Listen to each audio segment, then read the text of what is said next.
Boy, am I very excited for today's edition of Locked On Blue Devils. I've got Raul Clement from the Devil's Den podcast here with us. I've already had two of the members of that crew, so let's bring in the third compadre. Raul joins us on the program today to talk about all things Duke men's basketball, what John Shire year one looks like, and more. Let's get into it. It's Locked On Blue Devils here today. Dick Vitale, hey, make sure you listen, man, to Locked On Blue Devils with JJ Jackson. He's awesome, baby. You are Locked On Blue Devils, your daily podcast on the Duke Blue Devils, part of the Locked On Podcast Network, your team every day.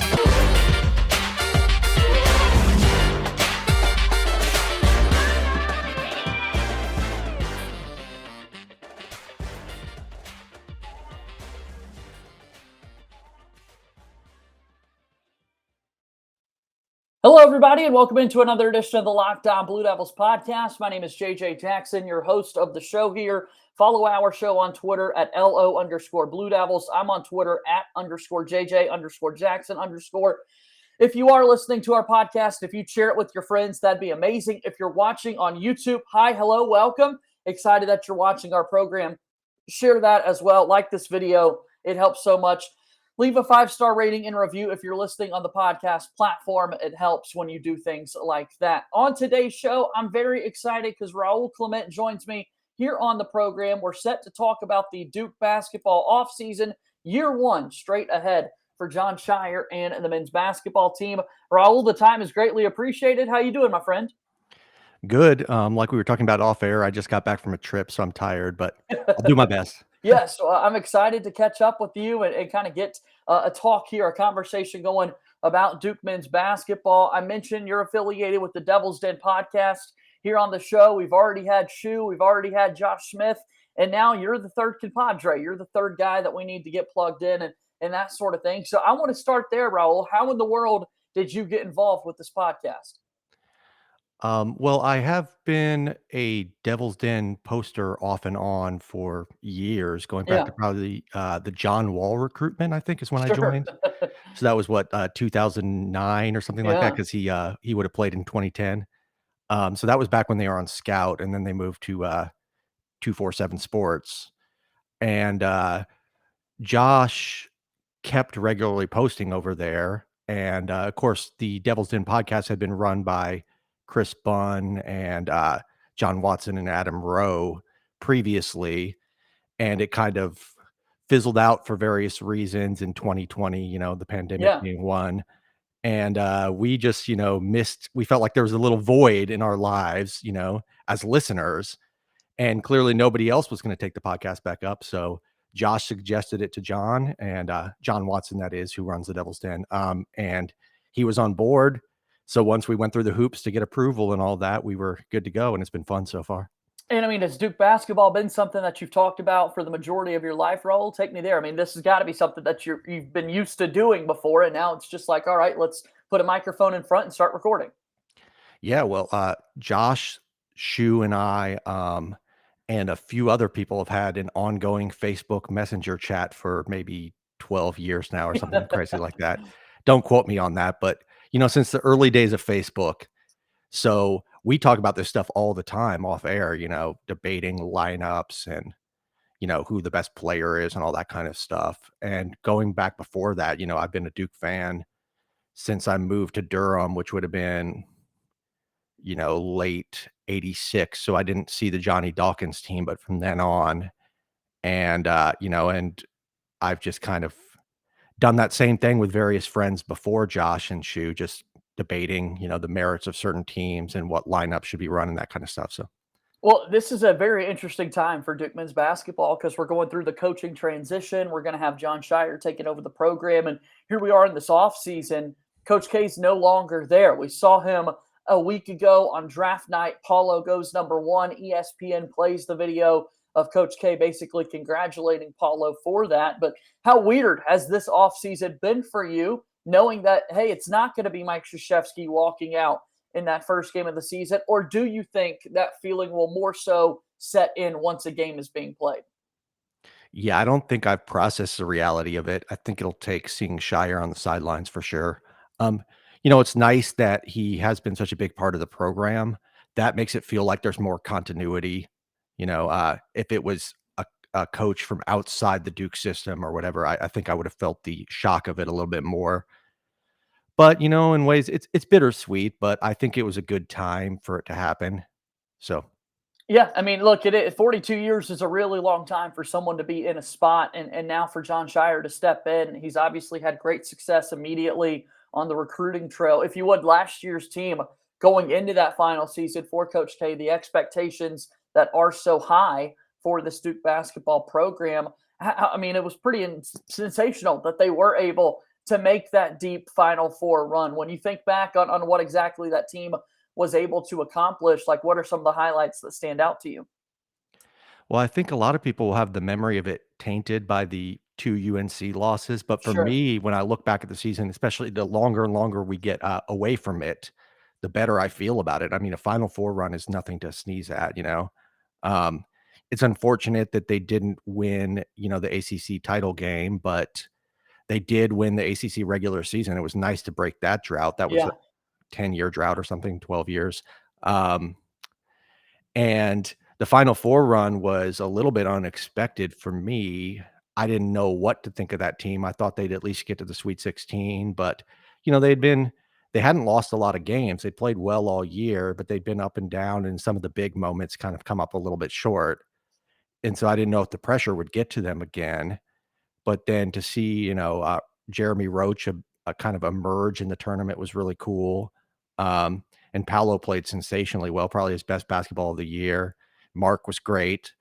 Really, if we just kind of could have gotten a little bit more of that peak AJ, maybe we win that game. Then who knows what happens against Kansas? So it was a great season Yeah, overall, I think. no doubt. For the long part of the season, we know AJ was shooting over 50% from 3-point range, and it kind of tailed off at the worst time of the year. And you're right. Unfortunately, it is a little tainted by the fact that the Tar Heels were the team to beat Duke twice there at the end for Mike Krzyzewski to end his career. That feels like an ultimate trump card. I hope that's not the case. Hopefully, we'll have big state games like that in years to come and that sort of thing. But looking back at last year's team, you mentioned Jeremy Roach and the year that he had towards the end of the season. And now we're preparing for year 3. The team is starting to get together. We're seeing meetings and practice that they're posting about on social media. Still waiting for the arrival of Tyrese Proctor from Australia. But year 3, Jeremy Roach, I mean, what kind of expectations do you have here? I expect him to take a leap. I don't expect it to be, a leap to National Player of the Year or anything, but I think, 15 points a game, 5 assists, good ball management. I think all that's reasonable. I expect an improvement in 3-point shooting too. Um, I know he worked with Nolan Smith a lot last year, so it kind of remains to be seen if there's somebody to fill in that void and work with him. But I know during the K Academy, he seemed to be hanging out with Quinn Cook a lot, so maybe Yeah. there's some mentoring going on there as well. And I see some similarities, between their games. So he just really needs to improve that 3-point shot and improve the defense. So I thought that did get better throughout the year. But yeah, he showed some great shot making during the tournament. Just his ability to get in the lane. I think his speed is finally coming back after those high school injuries. Because if you watch his high school tape, he looked really fast, Mhm. and he didn't really look like that in his freshman season.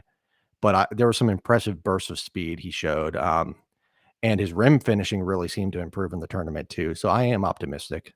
Yeah, no doubt about that. I mean, consistency, I think, is going to be the biggest thing for Roach, and but you got to feel comfortable knowing you've seen 2 seasons of him before in college basketball. It does feel like you're taking step by step each year, and so going into your 3rd year, I really do think we'll see a much improved Jeremy Roach. Let's talk a little bit more about next year's team and what it might look like here in just a moment on Locked On Blue Devils. Our show today is brought to you by our friends over at Rock Auto. With the ever-increasing number of makes and models, it's now impossible for your local chain auto parts store to stock all the parts that you need. Why endure often pointless or seemingly intimidating questioning and wait while the person behind the counter orders the parts on their computer, choosing the only brand their warehouse happens to carry? You have computers with access to rockauto.com at home and in your pocket. Save time and money when you use Rock Auto. It's a family business serving do-it-yourselfers for over 20 years. Prices are reliably low and are low for every customer. They have everything that you could need, from brake parts, tail lamps, motor oil, and even new carpet. Go explore their easy-to-use website today to find the solution to your auto part needs. Go to rockauto.com right now and see all the parts available for your car or truck. Right, Locked On Blue Devils in their How Did You Hear About Us box, so they know that we sent you. Amazing selection, reliably low prices, all the parts your car will ever need. Visit rockauto.com. All right, we want to welcome you back in here to Locked On Blue Devils. JJ Jackson alongside Raul Clement. And Raul, we saw the NBA draft come and go last week. 5 Duke basketball players starting their professional career. We saw Theo John on last year's team get a summer league deal with the Timberwolves. We'll be able to watch him. Jack White got a summer league deal with the Denver Nuggets, and a couple of guys going into their second and third season. We'll see some NBA basketball here in the next few weeks. But when you look at college basketball and what Duke's team is going to look like next year, what have you thought about the roster turnover that Duke's going to have and the guys coming in? Well, I was at first pretty apprehensive because of the age. This will Yeah, be probably our youngest team ever. And then you've got a new coach on top of that. But, a few things have happened recently to make me feel a little more optimistic. The guard situation was in flux for a while because it seemed like Keels was going to leave, but we didn't know who the replacement was going to be. And that was going to be a very thin backcourt.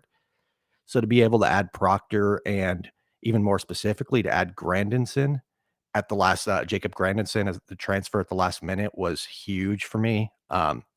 He gives Duke a lot of what they need.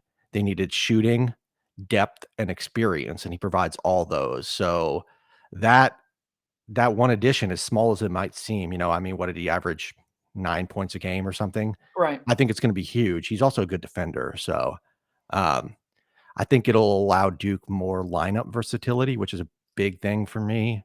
I didn't want them to be stuck having to play 2 bigs at all times, with Filipowski and Lively.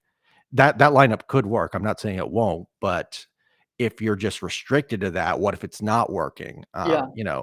Or what if one of them gets in foul trouble and then suddenly you're putting Mark Mitchell in, but then you have this kind of void at guard and there just becomes some issues. So Yeah, no, I'm excited to see the guards that came in there late. Of course, Proctor reclassifying, and then you've got Grandison, as you mentioned, going into the second year of Jalen Blake's. Maybe he takes a step forward for the Duke team. And then Jaden Schutt, I mean, a top 50 player in the entire country will be a freshman. Any other school in America would be jumping for joy if Jaden Schutt was going to be a freshman on their roster. And I really like his game and what he's going to be able to do for Duke. And when you start projecting starting lineups, and that sort of thing, as we're starting to think about what those lineups could be, the idea of 2 bigs is fascinating, but it is wise. I'm glad you pointed out the fact that, hey, maybe you do need to make sure you've got a little bit of backcourt help because maybe matchups aren't the best. We saw oftentimes the bigger guys, defensive matchups, when teams play smaller, it's kind of hard to play quicker. And I think Dereck Lively, just from watching high school tape, seems to be really athletic and a good shot blocker, but maybe it'd be tougher for Kyle Filipowski to not be a true 5 and to have to defend like that. So, yeah, I do think it's really important that your wings can provide some versatility there and depth to this team. yeah, that's where I think Mark Mitchell could be big too. Yeah, He's not the best shooter from what I've seen. His form's a little wonky, but he's really a kind of do everything glue guy. He may be more than that, but good rebounder, great touch inside, can kind of play on the perimeter a little bit, take people off the dribble. Seems like he'll be a great defender with his length. So he might give us more of a kind of traditional stretch 4 option, that kind of we've traditionally kind of slid people like Tatum or Ingram to the 4 to kind of create more spacing. Winslow was another great example. So I think Mitchell could fill that mold, especially in games where we're playing against smaller teams that might give us trouble because of the spacing. So yeah. How good do you think Dereck Lively the second could be for this team? I'm hoping. I think it's too optimistic to say that he's going to be sophomore mark because he's only a freshman. Right, But I'm hoping for something like later in the season freshman mark would be great. right. I don't know if he comes out of the gate like that, but he has a lot of the same physical tools in terms of length, mobility, athleticism, standing, reach, shot blocking, all that stuff. So And shame on us, Raul, for waiting so long to bring up Dereck Whitehead and what he's going to be able to do for this team. We're seeing a couple of photos of him side by side already with John Shire, and man, I'm ready to see him kind of take over the program wearing that jersey number 0 that Wendell Moore Jr. had been wearing the last few seasons, and Dereck Whitehead playing at the school that he did. Being there as an 8th grader when R.J. Barrett is going through all the limelight and senior tour and festivities there at Montverde. Now you've got Dereck Whitehead coming into his own as a college basketball player, and he's going to be a fun player to watch at Duke next year. yeah, I think so. I expect him to be the leading scorer. It's possible that Roach could get in there or somebody Yeah. else that I'm not predicting, but just in terms of skill set, I've watched. I'm only gonna, I'm not gonna claim that I sat here and watched 20 of his high school games or anything, but I've watched like 3, and he can get. I know he's streaky as a shooter, but he was making his threes in every game I've watched, and when it goes in, it looks beautiful. And he's great off the dribble, very athletic, great in transition. So if we play, somewhat fast, which I believe Shire wants to, then that could help him out too. And this team doesn't really have a clear go-to scorer, so I see him stepping up to fill in that void and, kind of being in that high teens range in terms of scoring. All right, we take a look at this Duke men's basketball team going into year 1 of the John Shire era, and we'll start to wrap up our conversation after our final timeout here today on Locked On Blue Devils. Locked On Blue Devils is brought to you by our friends over at BetOnline. BetOnline is your number 1 source for all your betting needs and sports information. Find all the latest sports developments, league reviews, and more. Right now, we're in the heart of the MLB season. Check out all the odds at BetOnline. BetOnline.net is the fastest and easiest way to check in on all your favorite sports and events, including MMA, boxing, and golf. Head to the website today or use your mobile device to learn more about the trends in action. BetOnline, where the game starts.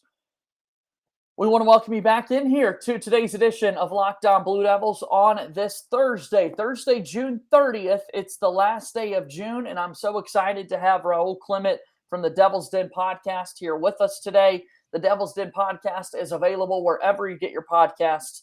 Recently, they had a fun episode, Alzheimer's disease research, awareness, and advocacy. Josh Smith promoted this when he was on our podcast last week. June is Alzheimer's Awareness Month, so make sure you go check out that one. Also, a recent interview with Dave Bradley, the creative director for Duke men's basketball, talking about the Nike EYBL circuit, as Duke now has a general manager of the program and the dividends that could be. Raul, talk about some of these podcasts, promote some of the recent work you guys have done, because it's really terrific. Yeah, I mean, the Alzheimer's one was great to do. I was kind of in the background there, just listening and editing the pod, but Sure.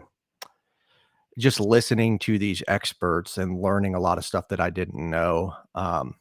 We had Dr. Heather Whitson and Dr. Gwen Garden from the Duke UNC Alzheimer's Disease Research Center. I believe I've got the name right there. So, one of them works at Duke and one works at UNC, and they're collabing. So that was cool to see. Awesome. Doesn't happen often, right? No.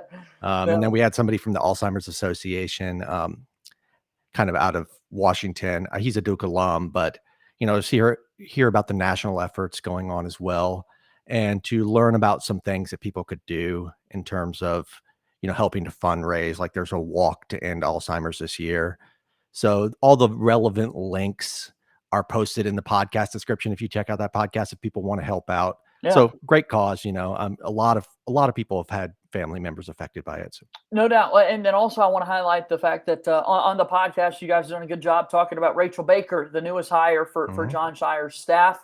We're going to have a general manager of Duke basketball. Trades don't necessarily happen in college athletics, which is what often you think about when you think of a GM and free agency and that sort of thing. But we live in an era where we've got the transfer portal, as crazy as it is. We've got name, image, and likeness laws that are so crazy and so many opportunities for the guys. Very forward thinking of John Shire to make a hire like this. Tell me a little bit about where you stand. Yeah, I think the biggest thing it's going to help with is the name, image, and likeness stuff.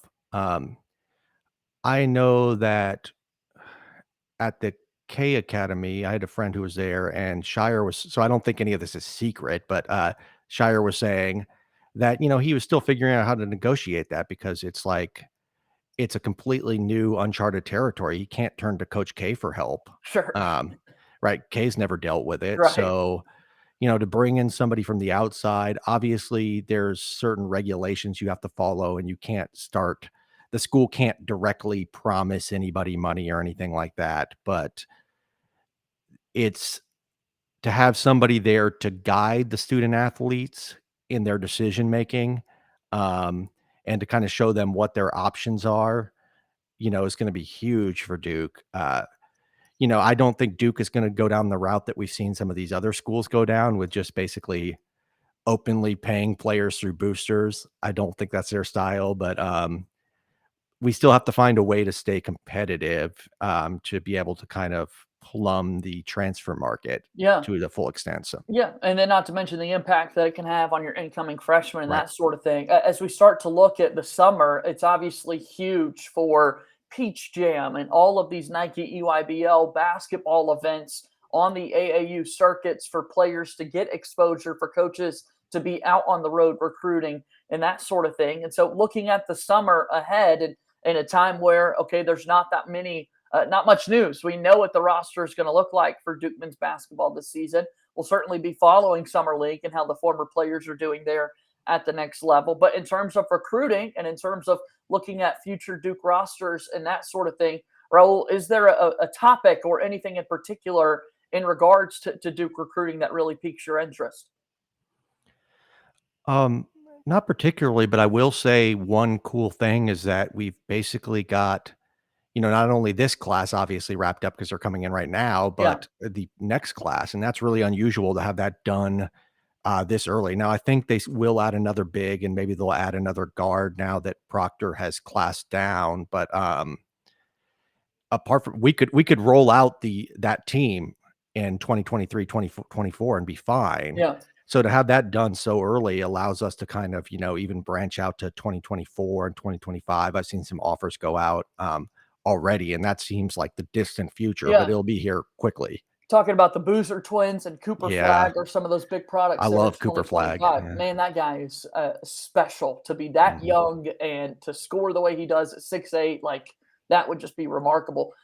What I was hoping you would bring up, and you did, so kudos to you, Roll. I'm really interested to see what 2023 looks like for Duke because, yes, they've got their hands and eyes on 2024, and some commits will start to come in. We've seen that plenty of times where guys get set to go in to that junior off season and want to make a decision in terms of where they're going to play college basketball. But now that Proctor has reclassified, Duke does have a couple of openings in that class that they can hand out scholarships. You mentioned bigs. A lot of people really want to know where Xavier Booker is going to end up out of Indianapolis, where he could possibly land. And then if there is another guard that could enter the mix, you've already got Caleb Foster. You've already got Jared McCain, who's doing really well with his NIL deals already and his social media exposure. But I really, really am interested in how that 2023 class could end up because John Shire has the number one class in 2022. He's got number one in 2023, but you can always add to that class. And boy, he's really breaking records for first-year head coaches and how well they've been recruiting to start. Yeah, and I really love that class. I think if there's question marks on this upcoming team about shooting, I don't think they're going to be on the next team. I think the spacing is going to be great. You've got a lot of good guard play, even without Proctor. Mhm. I'd like to see them add a big wing, maybe. It's a toss up between that. Do you want a guard to replace Proctor? Well, maybe not because you've already got Foster, you've got McCain, Jeremy Roach could come back.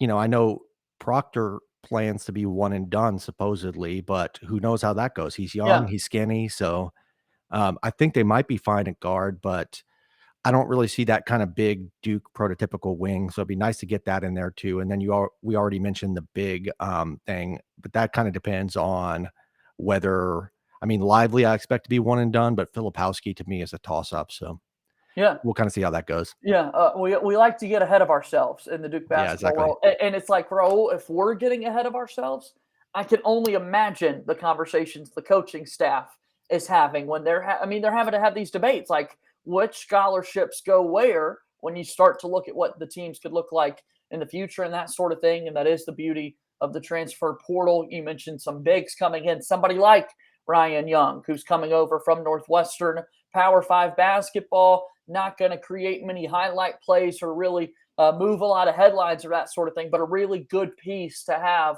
for a basketball team to help move forward in that sort of thing. This has been awesome, Raul. I'm so appreciative of your time coming on Locked On Blue Devils today. Do me a favor and plug your podcast once again for our listeners. Yeah, so it's the Devil's Den podcast. It's available on all your major podcast platforms. So just keep an eye out for that. We're doing it a little less frequently in the summer, like maybe a couple a month. During the school year, when it rolls back around, we'll be doing one a week at least, maybe two. So we're not quite as industrious as you are, but we like to put out steady content. And there's a couple of cool episodes coming up. I can't really divulge, but there's going to be some interviews that fans will be interested in. So keep an eye out for that. Just stay tuned. That's a tease right there. A best in the biz. I like that. Raul, thanks again for the time. We'll do this again soon on the show, okay? Awesome. Thanks. All right. That's Raul Clement from the Devil's Den podcast joining us here today on this Thursday edition of the program. We're off tomorrow. We'll be back next week with a brand new exciting week of Locked On Blue Devils, talking all things Duke athletics, getting set for year one of the Mike Elko era in football. And John Shire keeps doing his thing out there for Duke. As always, go Duke. I'll talk to you on Monday. My name is JJ Jackson. Thank you and good day.